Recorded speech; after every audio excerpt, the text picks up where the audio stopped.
We interrupt our programming to bring you urgent breaking news. Just hours ago, a nuclear detonation struck the rebel capital during a large-scale NATO offensive.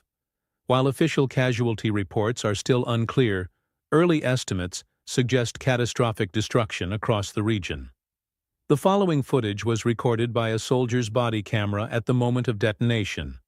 Viewer discretion is advised. Attempting to disarm. I repeat, we have a confirmed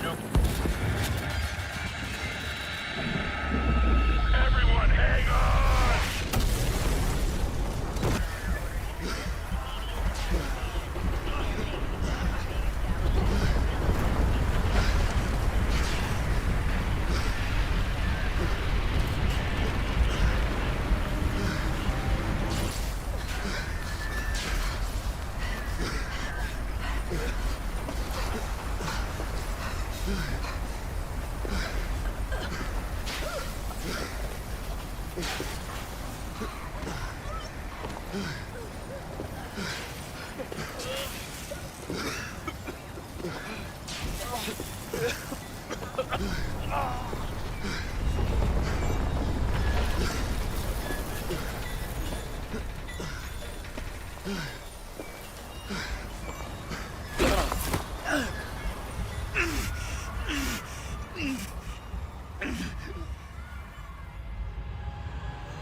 The international response has been swift. The Russian foreign minister, in an emergency statement, condemned the attack as a direct consequence of NATO's reckless escalation, arguing that Western intervention left the rebels with no choice but to make the ultimate sacrifice. He further warned that Russia will not stand idly by as chaos and destruction spread across the region. From Tehran, Iran's foreign minister called the incident a humanitarian catastrophe fueled by foreign aggression, placing direct blame on NATO's offensive for pushing the situation to such extremes. He vowed that Iran will take all necessary steps to ensure that such tragedies never happen again, but stopped short of announcing any direct retaliation. Meanwhile, Secretary of State Marco Rubio, currently on a diplomatic tour of Europe, addressed the crisis in a prepared statement. Today, the world has witnessed something truly horrific. Not a military victory, not a strategic maneuver, but a monstrous act of self-destruction.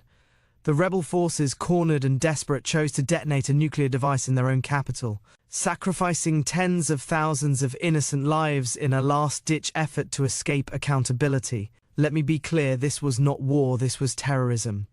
This reckless act proves what we have said from the very beginning.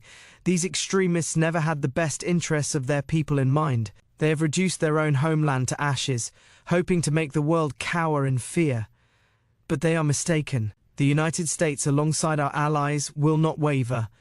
We will ensure that peace and stability return to this region, and those responsible for these atrocities will face justice. We are in close communication with our partners in the region, the UN, and our allies in the NATO coalition. The days ahead will be difficult, but our resolve remains unshaken. The world must not and will not be blackmailed by nuclear terrorism. To those who still stand against us, I have one message. This is your last chance to surrender. There will be no more warnings, no more negotiations. The civilized world has run out of patience. Back in Washington, the Secretary of Defense, Pete Hegseth, held an urgent press conference at the Pentagon, where he addressed both the operation and the growing international backlash. What we witnessed today was not just an act of war, it was an act of pure desperation. The rebel leadership, knowing they were losing, chose to wipe their own capital off the map rather than face defeat. Think about that.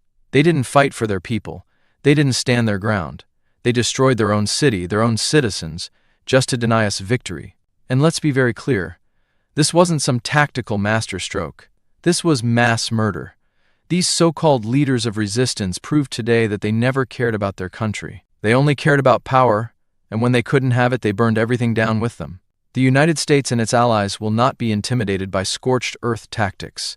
We will finish what we started, we will bring order back to the region, and we will make sure that those responsible for this atrocity pay the price.